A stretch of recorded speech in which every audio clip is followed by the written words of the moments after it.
That's good. Okay. Awesome. Yeah, there was a tornado last time you were there. That was fun. It was like, I'm gonna keep unpacking the film. Like we're still going. Yeah. And you were like, dude, I'll lead meditation after this. I'll sit him down right here. I loved it. It was a privilege No to matter what. meditate. We're in a dark space. Let's turn the lights off. Let's do this. Yeah. And a safe spot from the tornado. All Yeah. right. So yeah, thanks for being here with us today, Guy. Yeah. What we're really looking to do with this is kind of like capture a shepherd chair, and then a bit more. We'll have some pointed questions, so it'll be conversational. Yeah. But it's really the way I would hold it in the context around it is much like doing a shepherd chair, where in a shepherd chair, you're looking out at all the men sitting in the seats who don't know what you know yet. They're still suffering. Yeah. With this, it's, a step beyond that. It's not even the people in the seats yet. It's like who we're getting this message to are the people that are still out there. They don't know that there's a solution and they feel desperately alone.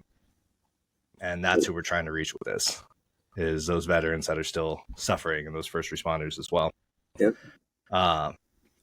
And dude, you've got such powerful shares. Like you were like top of the list when I was like, we're going to start a podcast. I need to get Guy on there just because you're a bad man majamba and you come straight from the heart. Yeah. So that's what we're looking to do with this. We'll have some questions for you, but thank you so much for being willing to be on here. You didn't even have to ask. I was like, yes. Yeah. Of course. Like I mean, Save a Warrior means so much to me when it comes to where I am today. And like psychedelics were a part of it, but like I always tell people, this was the beginning of all my change. And the infrastructure and the work after, we didn't have the 500-day plan, but instinctively I knew it was like, if I do the work, I can keep what I have. Yeah. But have you since went through the 500-day plan? Have I? Yeah. Well, I did ACIM. I was already doing ACIM before the 500-day plan existed. Oh, awesome. So, and then I was leading groups through the laundry list. Cause before what it was is I was going through I was going through an ACA. Well, and I could talk about this during the podcast, but I went through an ACAOA program locally and separately, and then was doing the laundry list as well. And then after that, I was getting more gains out of leading people through the laundry list than I was when I went through initially. So that active service to others was helping me. So, but nice. We'll touch on it. And the podcast is live. So, perfect. I clicked it a couple minutes ago. So, perfect with that. Beautiful. And we're calling it the Warrior Wisdom Podcast. Conversations on hope and transformation, just because that sounds dope. And that's really what we're doing. It's just having a conversation that, hopefully can bring some hope to people and lead them to the, same place that we went to find transformation, or if that's not a fit for them, somewhere that they can find transformation, because we don't have the patent on transformation, and there's a lot of places people can get it, if they're not veterans and stuff like that. And I'm sure some of that stuff will come out in some of these conversations, some of those places that others might be able to go, though the focus is on what we do here at Save a Warrior. So could you tell us, Guy, a bit about your background, what led you to Saul, what some of your, military experiences, all that? Yeah. So I served in the Navy for 24 years. Majority of that time I was a SEAL. Had multiple combat tours to Iraq and Afghanistan. My plan was to do 30 years. But as other warriors probably listening to this know, when 9/11 hit, the op tempo and everything was had become so much more. I wasn't actually seeing my family grow up, and I wasn't really connected to them at all. It's like I was married more to the teams than I was my own wife. And so we kind of came to the crossroads after 24 years. It's like, well, I can either stay in, do another 6 and complete 30, or I can get out. And so we as a family decided it was best for me to get out. And so I did, but I end up in that process thinking in my infinite wisdom, I was like, well, I still want to serve, right? I want to serve in a capacity to help others. So I ended up becoming a firefighter paramedic for the city of Glendale, which is right near LA. And did that for 6.5, 7 years. But that career was cut short by a very bad fight against mental health, to a point where I had suicide ideations. And it did, going through SAW, I had this higher realization that all the trauma and everything that I had experienced overseas in Afghanistan, Iraq, and especially in the fire service wasn't where I was stuck. It was actually what I experienced in my childhood. And all my patterns of behavior and everything that I had become was a direct reflection of that. And so I say, when I work with guys and I talk to guys about this, is that the adversity that I saw in my childhood. I grew up in Southern California. My dad was LAPD. My mom was a grocery clerk. They got a divorce when I was young. My dad was an alcoholic, and there was a lot of physical abuse that happened in the house.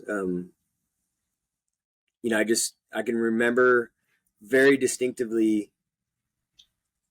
hiding behind the couch of my house, hiding. And I had my teddy bear. I remember it's like that comfort, and my mom was screaming bloody murder. And I think I say that really was the point when I put my armor on. I said, and I was 5 or 6, I said, I put my armor on. I said, this is a dangerous world, and I got to protect myself. And after that, my parents were divorced. My mom, God bless her, we moved every 6 months. I was an only child, right? So now here I am bouncing around all around Southern California, never in the same house. There wasn't really any connection and love in a capacity that I could feel it now. When I was a kid, I remember coming home from, I was an adrenaline junkie young, so I was on my BMX bike and I would go and do these big jumps and come back all bloody. My mom would be pissed at me, right? Just like, like we didn't have insurance. It's like, and instead of being compassionate, oh my gosh, you're hurt, let me help you. It's like, get in your room. Like, what are you doing? You're crazy. Like, mad, right? So I grew up with that, without that sense of compassion and empathy and everything else. And meanwhile, I'm numbing myself, trying, doing these things as a kid just to escape it. And I had a stint, backing up, part of my issue growing up was there was abandonment. My dad ended up giving me up for adoption when I was 9 or 10 years old, because my mom decided that she was going to move to Michigan with a new husband. And my dad didn't want to rightfully so, pay child support, because he didn't really have a choice in the matter. And she was moving. So, that I had to go through that process of not being able to see my real dad. My stepfather at the time was a marijuana user, very openly, would smoke bongs right in front of me. And I think, like, for me, that's where I was like, you know what? Meanwhile, I'm watching videos of the drugs are bad, era. And so I was like, no, drugs, like, this is horrible. What's going on here? And there was no connection with him either. So I lacked a lot of connection growing up with my direct family members. And I went into kind of survival mode. And out of all of this, I say my blade, I developed this very sharp blade of survival and armor. And so when I finally got to an age where I can leave the house, I joined the Navy right away. And it was more for an escape. I wanted to create my own life, because the life I was living, I wasn't happy with it. But I didn't really recognize I wasn't happy. I normalized all of it in a process too. Yeah. And so then I went to the Navy. Was an air traffic controller at first. I really, out of that, me joining the Navy, reestablished a relationship with my dad. We have a really good, positive relationship now. But I ended up becoming a SEAL 8 years after that. And I say, like, that blade that I had served me to survive definitely allowed me to survive and become the SEAL that I did. And it allowed me to make it through Hell Week. So I'm in a weird way kind of grateful for everything that I did go through as a child, right? Because it served me to be able to do things it did. But the other side of that sword is I was yielding that sword, and I was swinging it around so much, right? That I didn't know how to put it away when I went home. And so my marriage, my family wasn't exactly the way where it could have been, right? There was a lot of toxicity in the relationship that I had with my wife at the time and with my kids. And I always said growing up, it's like, I don't want to be my dad. I don't want to be him. And I think it was a couple of years before I went to SAW, it hit me so hard. Like it just, and I remember exactly where I was. I was opening the refrigerator and I was ignoring one of my kids, or I was isolating one of my kids because he did something wrong or he did something I didn't like. And I wasn't talking to him. And I realized, wait a minute, like I became a version of my dad, a better version, but nonetheless, I became my dad. And it crushed my soul. And I had a lot of shame and a lot of guilt, behind it as well. Right along that same time, and I was in the fire service when that all kind of came to for me. I lost a couple really good friends that were SEALs to suicide. One of them in particular was a guy that I had grown up with in the SEAL teams. We went through BUDS together, went through training together to go to the team, and we went to the team together. And when I say, like, this guy was the most mentally strong person I've ever met in my life. Like he was the warrior of warriors. He ended up going to SEAL Team 6 out of everything. And when I found out he killed himself, I just could not imagine, like, how did this warrior end up taking his own life? It just baffled me. And out of that, I was starting to numb. I started isolating myself a lot more. I was numbing myself with alcohol. I was drinking a lot more by myself, and I typically didn't drink by myself. I just drank with other people. But now I'm like deep into it, and I couldn't stand the pain and my shame from me recognizing that I'm just another version of my dad and who I was, coupled with the fact that my work, that anxiety that I had at home, and it was carrying over into work. The depression I had, it got to the point where I didn't really enjoy going to work anymore as a firefighter. And then the straw that broke the camel's back for me on all of it, where I went into my own thoughts of suicide, was I was on a critical call for a kid that was my son's oldest age, 14 or 13 at the time. And he was hit by a drunk driver at 40 miles an hour. And I'll never forget the moment that I stepped off the rig to go on this call. And I didn't know it was to the extreme that it was, but I saw the lifeless kid in the police officer's arms, and I froze. And, the fight, flight, freeze, fawn, I froze. And again, keep in mind, I've done all these things at Iraq, Afghanistan, calls on fires and like craziness. But this night I couldn't move. Thank goodness I wasn't actually touching the patient. I had to get on the radio. So I fumbled my way through a radio call for this kid, but I was not there. I was completely out of my mind. And now, right, the anxiety, the depression, and everything after that call, I had so much shame. Like, here I am, supposed to be the person saving this kid's life, and I can't even move. So that shame, that fear, that guilt, like, just really built up for me, and that led me to where I think that stress. I mean, I didn't want to go to work now at this point, and I had some really bad back pains. I think the stress all accumulated in my body, and I ended up going off on back injury because of a back injury, and I was like, great. I'm like, any other day I probably would have like, Motrin, let's just drive on.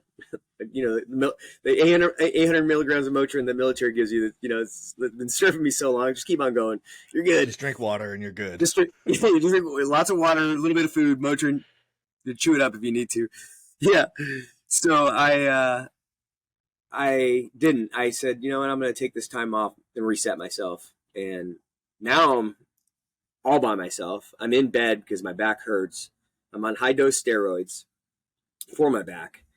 And now I'm having severe panic attacks. Like out of this world. I couldn't leave the house. I mean, every time I would think about leaving the house, I'd have another panic attack. And not only do I not have my body, my back's wrecked, but now I don't even have my mind.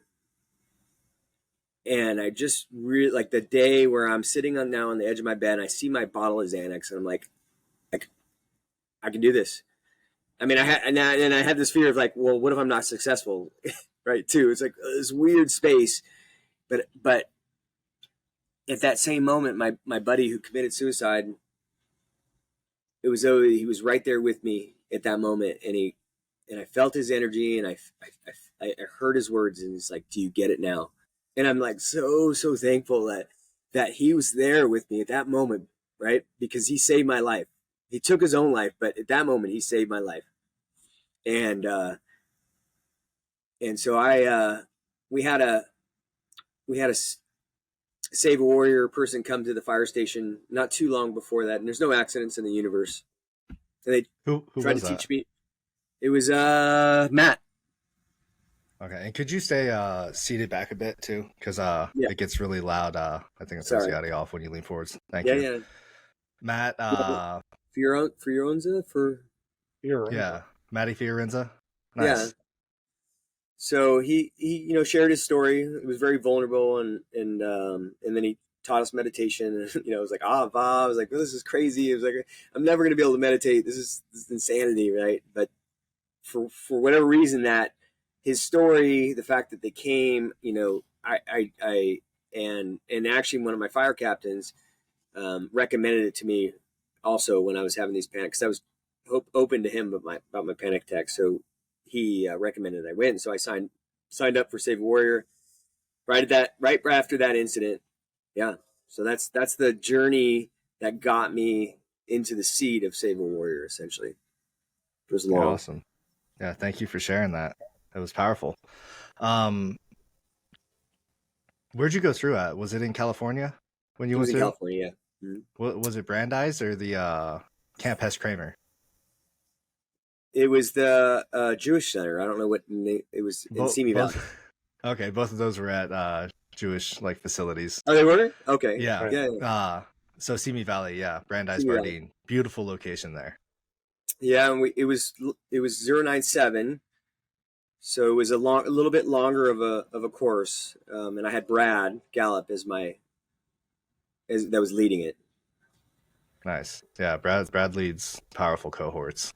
You can just feel that man is nothing but love. Yes. Yeah.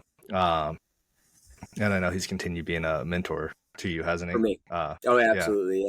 Yeah. He's been very much part of this journey.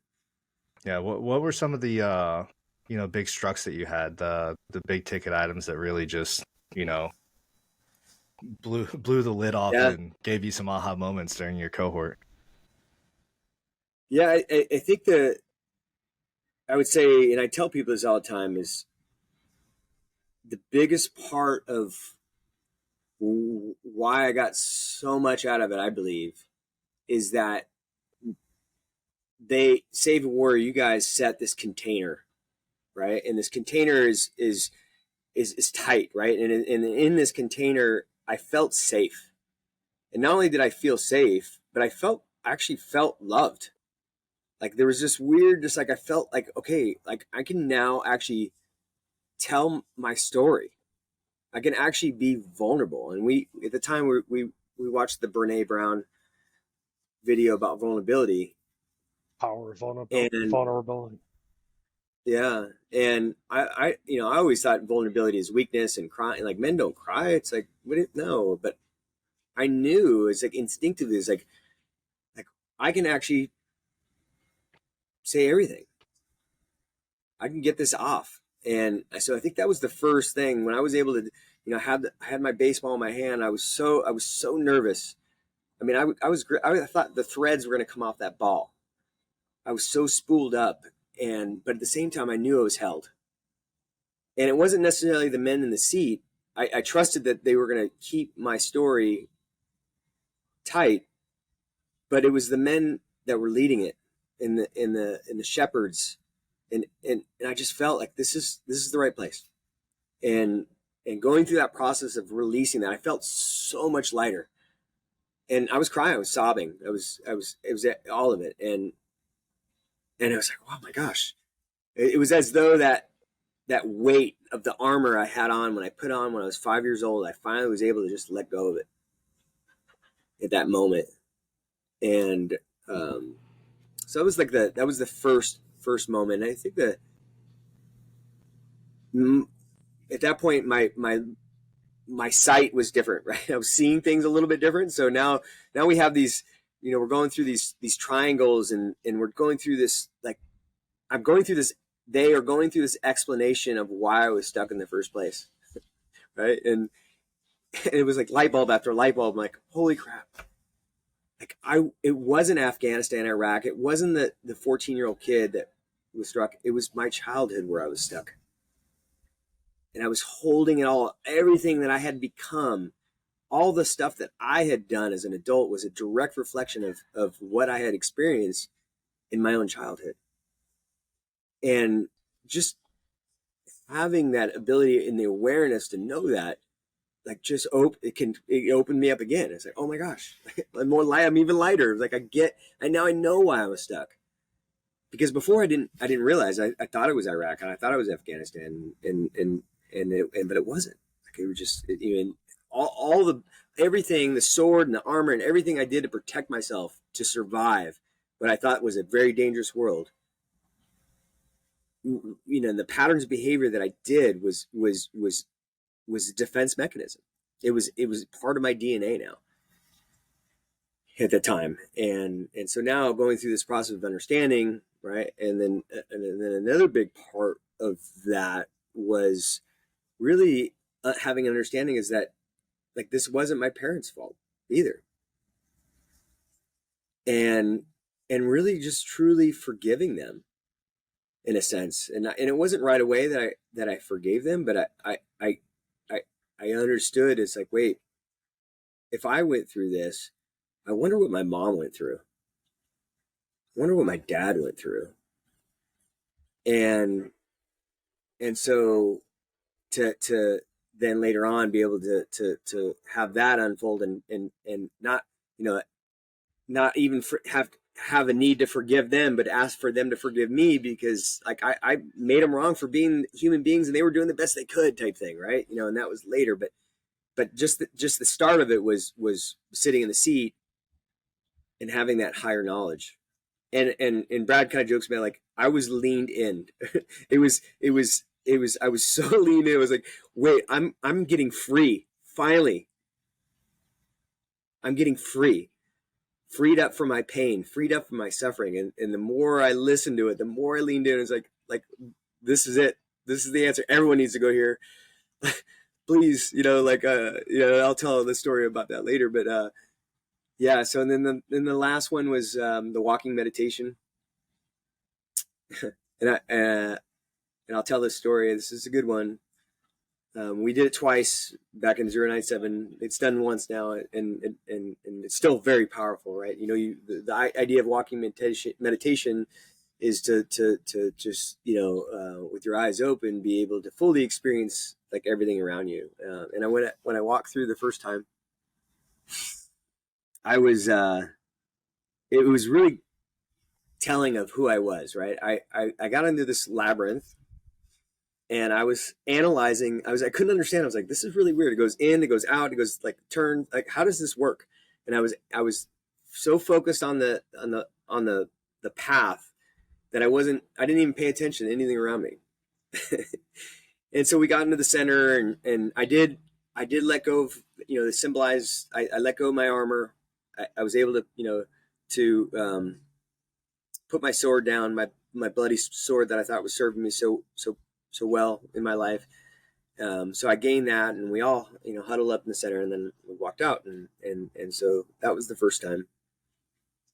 So that's towards the beginning of the program then, and then you walk it one more time, and the second time I walked it, because all the bulbs were going off, I was like, okay, I'm gonna make sure, one, I'm the last one to enter this labyrinth, because I'm gonna take my time. I took my shoes off. It was winter time. I took my jacket off, so I had just a t-shirt on, and I had pants on, but I could feel the crispness there, and it just felt good. I felt like, man, this, like, the smell. Like, I was like, I'm ready. I'm gonna walk this labyrinth. And as I was walking the labyrinth, I was seeing a different world. I was seeing like this labyrinth had a tree in the center, and it was very, had plants, and there was birds, but I was hearing the sounds of the birds. I was hearing the wind blow through the trees. I was hearing these things that I really never, I mean, they were there, but I didn't really hear it to this capacity. And I remember going around a corner, and as I went around the corner, the sun was starting to set, and the sun hit, like, the sun was hitting my shirt. And for the first time in my life, I was feeling every ounce of energy that sun had to give me, and the warmth, and it brought me to my knees, and I started crying right there. It's just freaking, bringing me to tears right now. I was just thinking about it. I was blown away. How could I miss all of this? Like, how was I missing all of this? And so now, as I got myself back, everyone's already starting to get in the center, and I'm on my knees weeping over the sun. And as I'm finishing up the labyrinth, I got to the center, and so now I'm the last one into this labyrinth, and I said, I'm like, there was a lot of talk of higher power, and I wasn't religious, and I believe that there's something beyond us for sure, but it just didn't make sense. And now but through Psalm, I'm letting go, and I'm saying, seeing that yeah, there is something beyond me. I'm really feeling that now. And so in the center, I said, hey, if there's a God, if there's a higher power, I need you to show me that you have my back. Throw me a bone. I need something. And so I said my piece in it, and now I'm the first one to leave the labyrinth. And I don't care. I'm like, if I'm holding people up, it doesn't really matter. I'm going to walk my labyrinth, because, man, I love the feeling of the sun. I love the plants and the nature, and just seeing the visuals that I was seeing. So now I'm meandering my way through the labyrinth, and shoes are off, and I'm feeling the dirt, and it's just beautiful, right? And I lost track of time and space in all of it. And as I kind of shake too, I'm like, well, I should be leaving any moment. I should be leaving this labyrinth. And as I'm kind of coming back, regrounding myself, right across from me is another guy in my Saw cohort. He's looking at me, and he's kind of laughing, he's smirking, and I'm like, what's wrong with him? Like, I'm getting ready to turn out, and but it didn't dawn on me that every single other person was already out of the labyrinth. And it was just him and I in the labyrinth. And as I look at him, and he's kind of laughing, and he looks down, I look down, and I'm making a right turn, and I'm going back into the center, and he's making a left turn, and he's leaving the labyrinth. So somehow, like, in this labyrinth, is huge stones, like, somehow I walked myself back to the center of the labyrinth. But at the same time, and I can't answer how. I tried. My logical mind's like, how did that happen? Yeah. But so for people listening to this, labyrinths, there's one way in and one way out. Sorry. It's probably you just stepped over some stones that were a wall where you're supposed to turn, and that just put you on a different path. But awesome. It's not a maze, right? So now I'm back in the center, and I'm like, and at that point I was like, higher power, thank you. I know that was my message, right? That I'm going to be taken care of, and that I'm on the right path, right? I'm on the right path, And so that was the last thing that really kind of like kind of blew my mind of like, wow. And so now I get out of Save a Warrior, and I'm like a born again Christian. I'm like, everyone needs to go to Save a Warrior. I was like, and everyone else is broken, and everyone needs to meditate, and like I'm trying to fix everyone else. I'm trying to convince everyone to go Save a Warrior. And it was almost like to a fault, right? Because really it had to continue to be an inward journey, right? It wasn't my wife, and it wasn't I couldn't fix the world around me.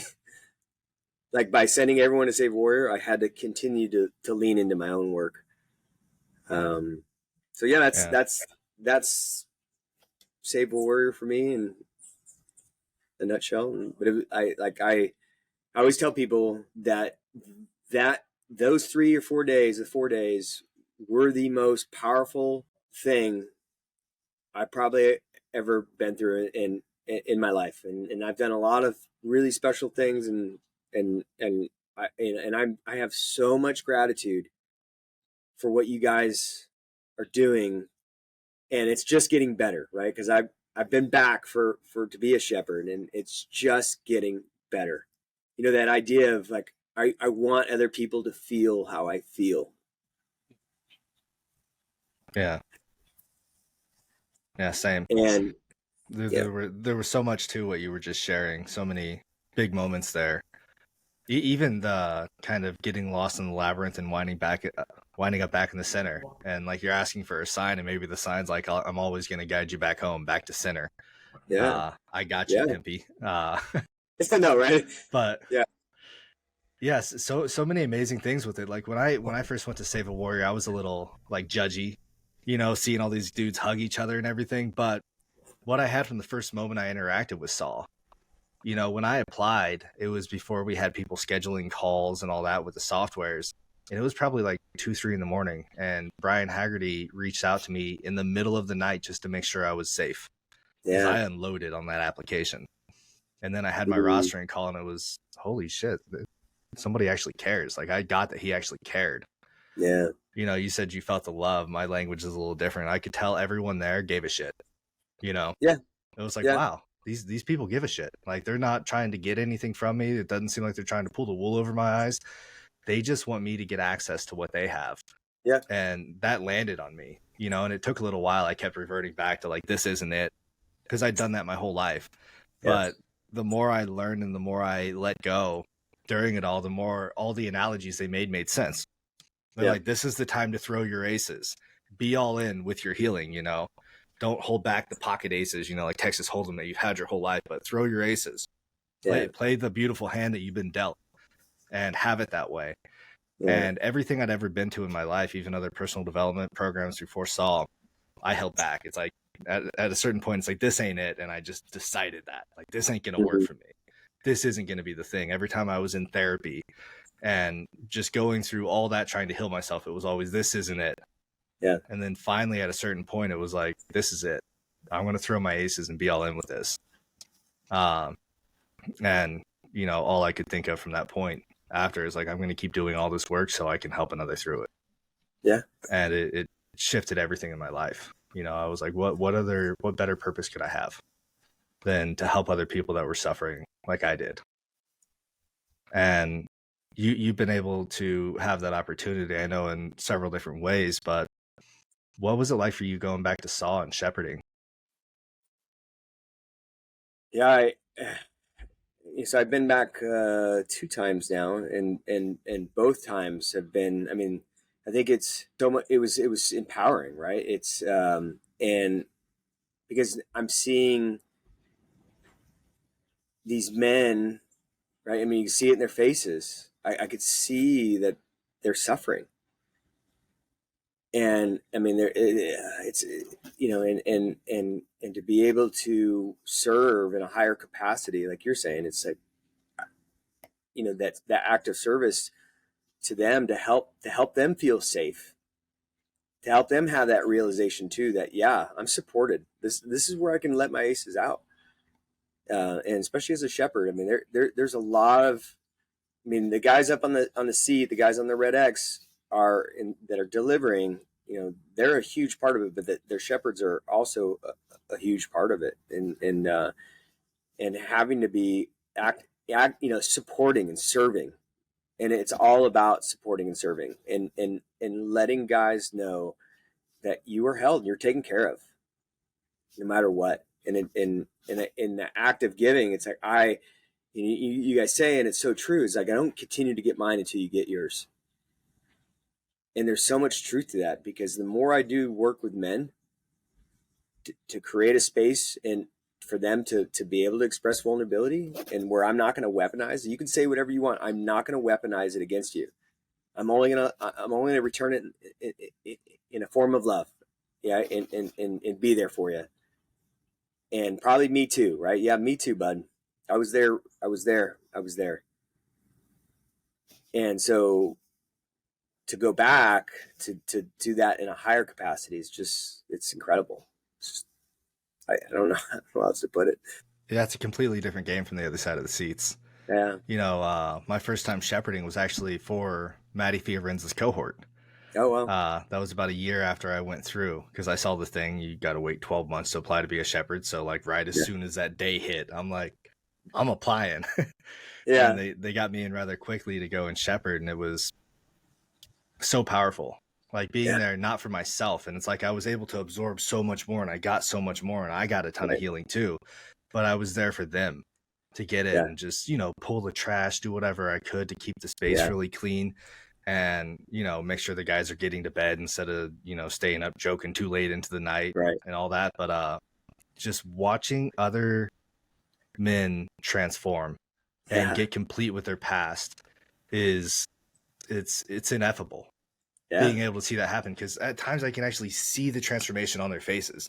Like there's been dudes sitting in the seat sharing that look like they dropped 10 years off of their face in this 30-minute time span. And it's like, you can almost see that like just hurt, terrified child in their face at times when they're sharing about it. And it's like, wow, this dude's been carrying that for like 50 years at times. This dude's been carrying that for 60 years. I've had Vietnam veterans in the seats. And just knowing that they've had this entire lifetime just living inside of these survival traits and not knowing a way out of it. Yeah. And I've had Vietnam vets come to me before the cohort even started, crying, saying like, I've been looking for this my whole life. Yeah. And being able to deliver this game to people who are suffering like that, because I know what it's like to have the gun to the head, you know, it's the most magical thing ever to be able to, you know, transform my own story and myself in such a way that I can deliver it to another person who's back in that same place. It makes me think of Viktor Frankl. You know him, Man's Search for Meaning. Yep. He has a lot of speeches. You can find him on YouTube and stuff, where he talks about how we need a capstone for the Statue of Liberty out on the West Coast to bookend it. That's the Statue of Responsibility, which is one hand reaching back down for the other. Yeah. You know, to help the next guy. And it's like, that's what I think our real purpose in life is to transform so that we can help the next guy. That's right. Or gal, the next person, you know? Next person. Yeah. I that's really been near and dear to my heart. And I say, it's like, as I'm climbing up my peak, as I consciously grow in this, as I become more aware, and as I have this vitality, this energy, like, let's put this another way. Before, I would give to get. I would give to get, because I was empty inside, and so I would give energy to someone, but I wanted your energy in return. But now the idea is I give to give, and I give out of love and out of compassion, and the higher parts of who we are, because I have it. And where does that come from? That comes from, for me, it comes from within. It's this energy that I have that allows me to then say, hey, I can unconditionally now give it to you, and I can go back to Save a Warrior. I can pull the trash. I can do this and do that. And I don't want you don't even have to say thank you. It's okay. because I know where you are, and I feel where you are, and I can give to give.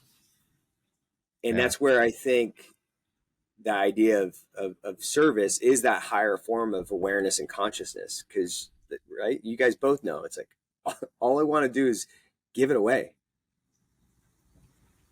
Yeah. With and no in doing it that way, you get so much back in return. Yeah. But not in the same way that it was expectations on that person. That's right. But just spiritually, we get so much back in return. And Absolutely. Sorry to cut you off there, Larry. What'd you have? Giving with no expectations. And right. Give to give. Not, yeah. Because I had expectations of, it's, we live in such a tit for tat society. Right. I'll give you. And I relate to the same thing you said. Once I came through Save a Warrior, my gut instinct is to go back to my old crew, and because now I'm in a position of knowing, and I want you to feel what I have. I want you to have this sense of freedom and healing and relief. I want you to experience. Because when I was suffering and I'm down there struggling with suicidal ideation and all that noise, I'm not alone. There's my whole team down there. When I get healed, my gut instinct is to come back and say, you need to go to Save Warrior, you need to go to Save Warrior, you need to go to Save Warrior. And that's just newness. And it hasn't landed on me that most people, myself included, have equated any sort of chatter like that with criticism, which we as humans relate to attack. I'm being attacked. And so when you say, I think you need to go to Save a Warrior, I hear you think I'm fucked up, and now I got to defend myself because I'm a human being. I want to look good to avoid looking bad. I don't want that. Now, when you come back to Shepherd, the beauty and the blessing of that is we don't chase anybody. And in order for that guy to be sitting there in that seat, for you to talk to him, he has leaned in. He's coming this way. He's coming towards us, and now you give out of your abundance, and you give away with I don't want anything from you. There's no transaction. Yeah. For me, that blew my mind in the cohort, and it sounds like that's the same thing that you experienced. Yeah, that's well said, Larry. Yeah, exactly what you said there at the end too. There's no transaction. Right. Yeah. It was free. That was one thing I was terrified of on my rostering call, probably because I didn't read through the website well enough, or maybe just expected they'd want something. It was like, oh God, how much is a retreat in Malibu gonna cost? Like, I don't know if I can pull this off. Like, dude, I was in such a dark place, struggling to hold a job or anything, that I took a Greyhound bus to get there because I couldn't afford the gas for my Prius to get from Phoenix to Malibu, which isn't a lot, but the Greyhound bus ticket was cheaper. I think it was $39 round trip. But I was terrified about what the cost would be. And when I found out it was nothing, I was like, what's up here? Like, whoa. And the world is kind of tit for tat. It's all mostly transactional. Everything most people do in the world, we do in the world. But being able to shift out of that and, just hold people as other beautiful spiritual beings, and nothing they do is wrong, and not condemn them or judge them or have prejudices. It shifts the way everything shows up, and I did the same thing. It's like, you got to go to this, you got to go to this. And I was like begging some of my buddies to do it, because I'm the dude a few of them would call, at least a few times a month when they're drunk and suicidal. And it's like, dude, we got to shift this. Like, there's a solution. Come on. But I do use the language you used earlier too with that guy. It's kind of like I was born again, or we call it new blue at times. People are on a possibility high. You go through a transformative experience like this, and you're just, it's like, holy shit, whole new life. I want everyone to have it, and we're just on that high, which we warn people about at the end of the cohorts. It's like, hey, don't go out and take out a mortgage on your house. Don't get the Mike Tyson face tattoo. Like, let this set in for a while and keep working on yourself, because that's what's going to have those people come to you and be like, dude, what are you touching? What do you got? And I've had this so many times now, and it's wonderful. Like, I want to know what you did to get happy. you know, Yeah. because I was also that guy calling people at times just miserable. And Yeah. then they saw me go through that and they're like, I want that too, you That's know? right. And that's why we continue working on ourselves, because it does two things. It helps us see the suffering in another person's eyes so we can extend an invitation to them to Yes. something like this, and not just say, hey, you need this, but, you know, be able to see it and be able to come to them open and vulnerable, That's you right. know, so that there's that connection. Yeah. And then we can say, this is what worked for me. That's right. And then there's a much higher chance of somebody actually listening, Yeah. coming from that stance. And it's beautiful when that works out. Back to No, absolutely. vulnerability. Back to vulnerability. I mean, that is the key, and you just mentioned it again. And when you were talking, Guy, though, I mean, in the beginning you mentioned that there was one guy on the teams that committed suicide, and it shocked you because he was the most mentally strong person that you knew. And what it might have been, he was really good at looking good, really good at not Yeah. showing any sort of weakness, and I equate Yeah. that as strength. And then when Yep. I come through Save a Warrior and they set the container, I learned this is a safe place. First, I don't even understand vulnerability, because that, Right. you know, that's why I had such an easy time in boot camps. That's why it seemed like I can get through this, because Mm. you have no idea what I lived through in my childhood. My dad has well prepared me for this. Yeah. And not showing weakness, not being able to show any vulnerability. What I don't know is vulnerability is strength, and that's what you picked up in that Brene Brown video, Power of Yeah. Vulnerability. Wait a minute, Right. that makes sense to me. In order for me to be vulnerable, I am showing tremendous strength. Yeah. And when I feel safe in this container, now I can finally do all the things. It's going to look bad. I have the ability to, now I feel safe. Now I can shed the trauma, which is going to look bad. But I have to be able to be vulnerable in order to do that. And that brings that Yeah. lightness. And when I shed all that, then I finally have that experience that you're talking about in the labyrinth, where Mm. I'm suddenly hearing the birds. I can hear the wind, the sun. I've never felt it that way, because I'm Yeah. present. Now I'm present. I've That's shed right. all this stuff from my past and all my anxiety from the future, and I'm rigidly right here present. And that's what you experienced in the middle of the labyrinth, was life Yeah. right here, right now, for the first time. Yeah. And Well, I'd like to touch on that too, because I mean, that experience brought me there, to that moment, right? That presence.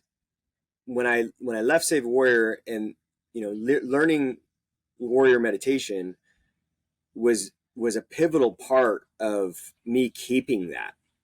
And I have a regular meditation practice to this day. me too. And right, and it's like,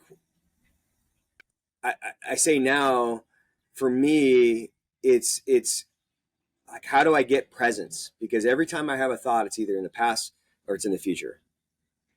And it's not bad to have thoughts, but it's what we do with those thoughts that are so important. And typically what we do is we have a thought and we build upon thought. So we build upon, and then until we get a new thought and we build upon. So we're constantly caught in these thought. Well, if all thought is past or future, then I'm never actually present. I'm caught in this thought loop of past and future that's not really served me, because it's not here. And so I think the power of the warrior meditation and me continuing to do it is that I train myself to be the observer of the thought, vice build upon thought. And what that allowed me to do was to create space between thought. So with space between my thoughts, then I am seeing reality more on reality's terms. And instead of being a unconscious reactor to and spinning a story right away of someone did something, I judge, I contempt, whatever, shame, like story, reaction, defend, swords out, I'm cutting them up. Now I have that space to be like, wait a minute, maybe there's some truth to that. Now I can come back as a conscious actor in my world. But without the meditation, without continuing to do that, I don't know if, I mean, I just say this as the fact that you guys recognize that meditation is such a powerful tool in this, and really, pushing that to, it's like, hey, continue to meditate when you leave here. I mean, like, wow, like what a gift. It's free. It's like 20 minutes. Yeah. Dude, I tell everybody, if you're in a relationship, tell your spouse that they can ask you if you've meditated today. Yeah. And be open to them asking that, because guaranteed, if you do this practice for like 3 weeks and you stick with it and you're consistent and doing it daily for 3 weeks, there's going to be a different you showing up every day. Yeah. And then when you fall off of it, it could be you just missed one day and you're starting to react a little more to the stimulus going on in your environment. And then, my wife's like, hey, Jake, you meditated today? And it's like, every time, no, I'm going to go drop down for 20 and do a meditation because I can actually feel it inside of me that I need to do that. Just because you start to become more aware of what's going on in your body, the tension in different places, how you feel, how fast your thoughts are going, and how positive or negative your thoughts are. My thoughts are, and when I'm able to catch that, it shifts everything. And it's like, okay, well, I have this practice of meditation that I can do that gets me back to it. And I practice, cold exposure helps get me into my body, and, finding my breath. I do breath work as well. That helps, shut down the prefrontal cortex for a little while and let me really get into deep meditation right after. And it's just all of these things helping me get down to who I am. This is all a practice or a process of subtraction, not addition. Everything you need and everything that you are and everything about you is already inside you. That's right. And, everything you need to transform is inside you. It's just, we got to get all the gunk out of the way, all that stuff that, we've put on, that armor, ever since childhood, that we made up. When I made up, I'm not safe, that I'm not enough, that I'm not worthy. And then it's like, okay, well, not worthy. I'm going to be a people pleaser. I'm going to make myself worthy. I'm going to hustle hard. Yeah. I'm not safe. I'm going to be tough. I'm going to just be manipulative. I'm going to be, abrasive, and I'll put fear into people if I'm scared of them, and it's like, oh, none of that's actually real. None of that's actually me. What if I let all of that go? Have I become any less safe? Right. No. Wow. Huh.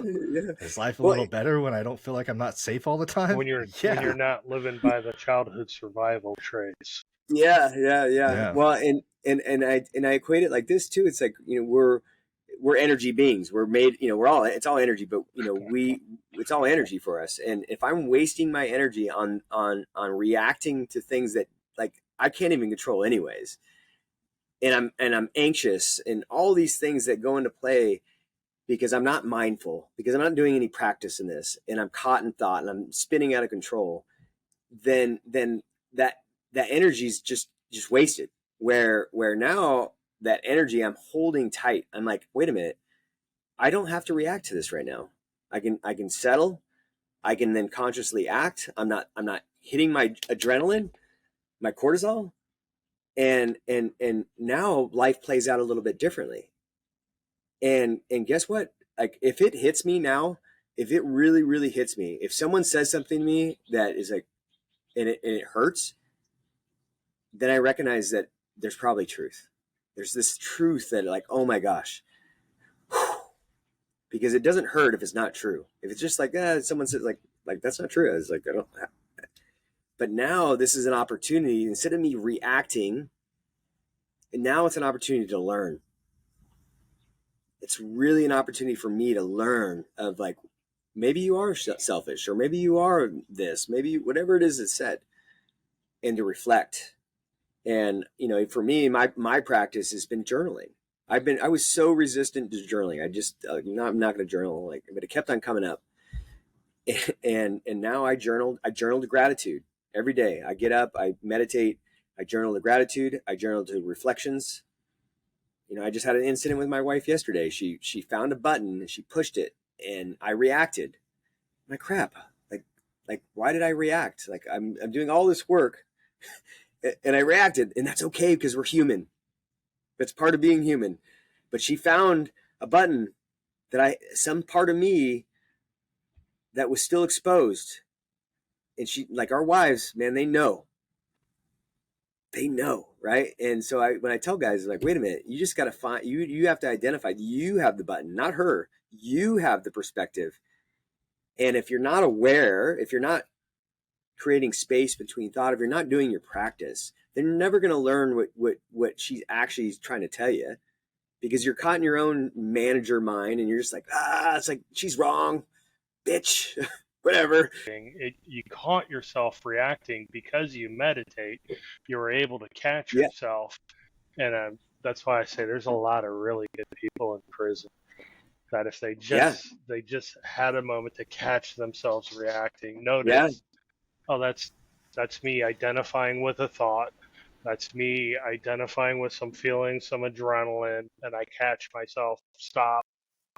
It can be the difference of going to prison and not going to prison for a while. Right? A single moment. Yeah. Another choice in a single moment. Could have kept so many people out of prison, could have kept so many people out of the ground. Just a single moment, being able to catching ourselves and just choose to go a different way. But so often we're so automatic with our reactions that we don't have access to choice. We don't. So that's key, right, Jake? I mean, I didn't have access to choice. And now I'm not conscious. I'm not a conscious actor because there's no choice in it. If we slow it down, we have all kinds of choice. Now I get to actually have choice. I get to change the outcome of that whole situation. I actually get to learn internally, because this is all inward. This isn't, my wife doesn't need to change. No. I need to change. Yeah. I need to change. This is my universe. Like when I open my eyes, like I can only change my universe by me changing my perspective of what the universe has for me. And I think that's the gift of what you guys, had what I learned not only during SAW, but learned afterwards, the work.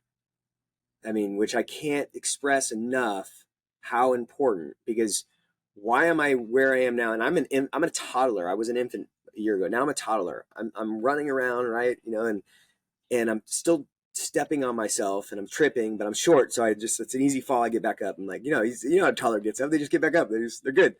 I'm a toddler in this, but I'm doing the work. And what I'm doing when I say what I think is happening is I'm actually rewiring this away from that fear, that survival mechanism of, hey, this is a dangerous world, armor's on, swords out, you need to defend yourself.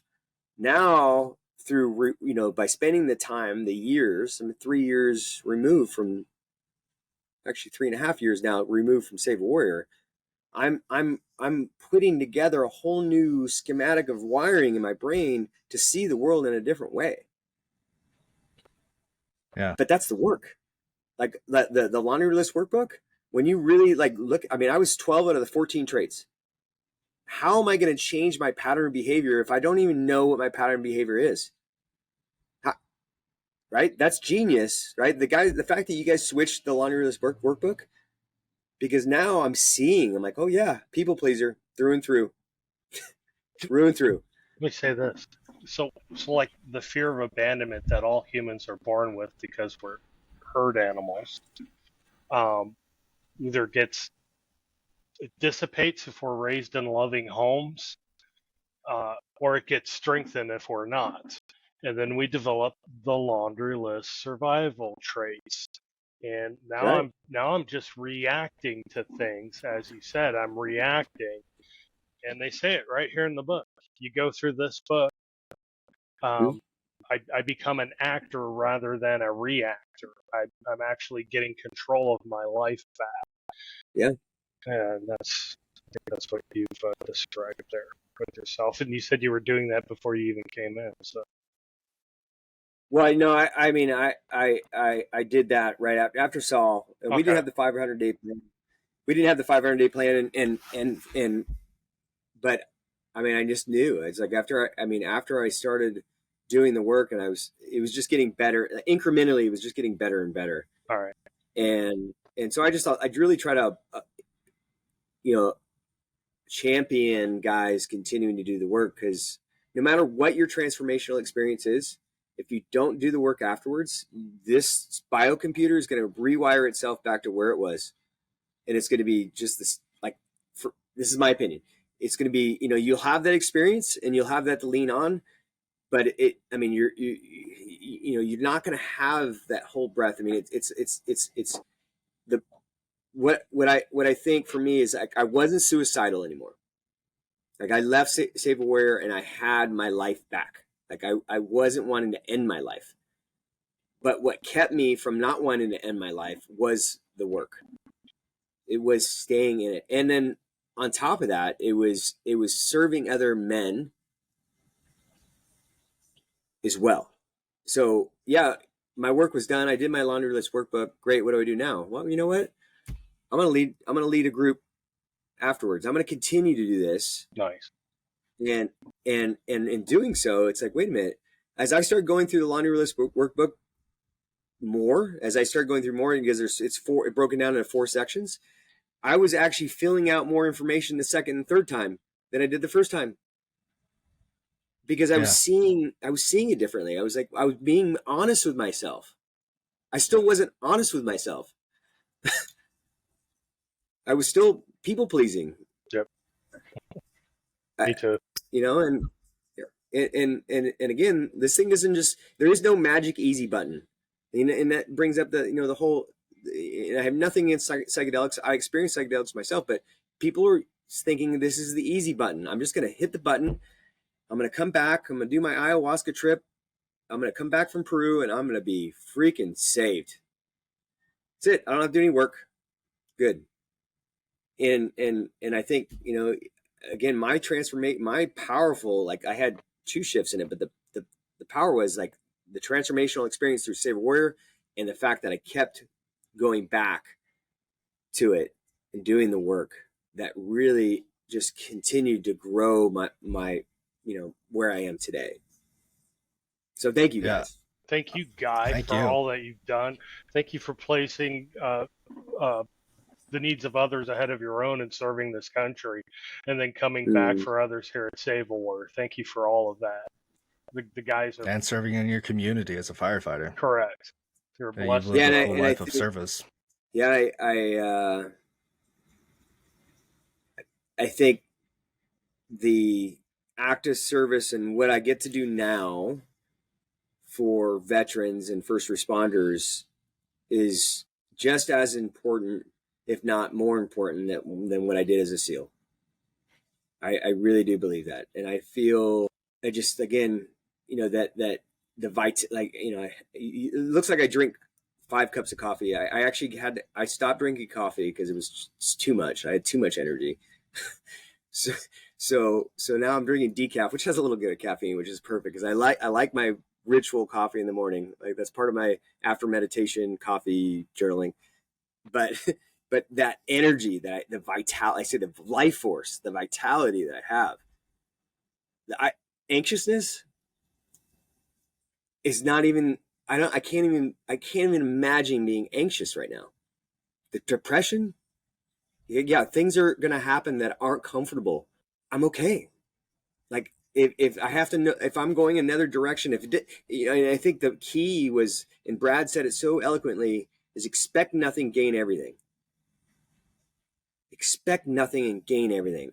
I don't hold expectations, and I try not to have a transactional relationship with people, and I expect nothing in return. It's like, but like you were saying, Jake, it's like, but man, you get way more in return when you don't expect it.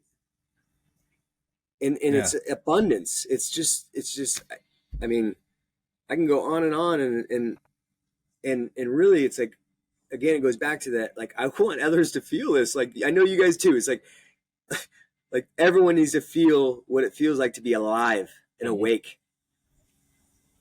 Yeah. Oh yeah. It's so amazing. I struggled. I feel like I'm a monk now. I struggled so much every time either of you said the word awareness to not say I was born aware, because my last name's Wehr. monk level discipline with that one. But yeah, thank you guys so much. Thank you, Larry, for being on here so much. This was such a wonderful conversation. Yeah. And we talked about so many amazing things, the power of meditation, the power of integration, continuing to do the work, because transformation is fleeting and it will drift back into what life was like before if we don't integrate it, which takes daily work to just continue to pop things apart so that we can see it, so that we can integrate it into our lives and have choice of responding in a different way. So there's so many golden nuggets inside of this podcast. I hope that everybody listens to it, finds some value. And yeah, just again, thank you, Guy, for your service to this community, for your service in every community, because I know that you are a treasure to anything you touch in life, just from who you are. Thank you, brother. I can't wait to see you down there at Warrior Village again, Guy, so we can have some more of those conversations in the kitchen. I got some things I've discovered in quantum physics I want to bounce off. Oh man, yeah. We'll talk about it. We'll talk about it in the kitchen. I love it.